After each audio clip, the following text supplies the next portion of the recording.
Dans ce deuxième épisode consacré à la boîte à merveilles, nous plongeons au cœur des personnages qui donnent vie au récit d'Ahmed Sefrioui.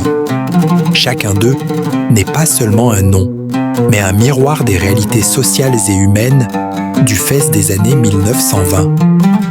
Nous commençons par Sidi Mohamed, l'enfant narrateur. Seul et souvent inquiet, il observe le monde des adultes avec un mélange d'admiration et de crainte.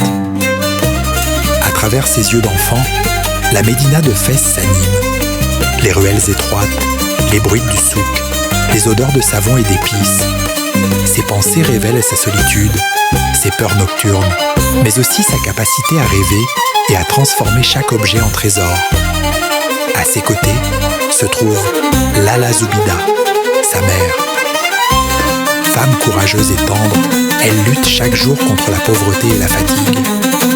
Protectrice, parfois inquiète, elle incarne la force maternelle qui tente de préserver son fils des soucis des adultes, tout en maintenant la dignité du foyer. Le père de Sidi Mohamed, commerçant souvent absent, apparaît comme une figure plus distante. Ses voyages, ses difficultés financières et ses silences traduisent les épreuves que subissent de nombreuses familles marocaines de l'époque, partagées entre tradition et incertitude économique. Autour de la famille, gravitent des voisines hautes en couleur. Lala Aïcha, bavarde et généreuse, toujours prête à partager les dernières nouvelles du quartier. Lala Aïna, dont les commentaires vifs et les petites intrigues animent la vie quotidienne.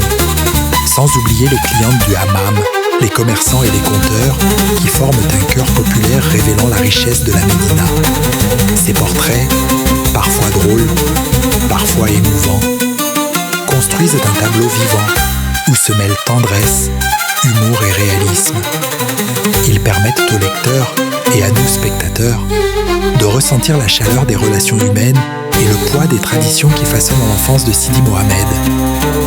Si cette immersion dans les personnages vous a plu, n'oubliez pas de liker la vidéo, de vous abonner et de rester à l'écoute pour la troisième partie, où nous découvrirons les lieux et les symboles de la boîte à merveilles.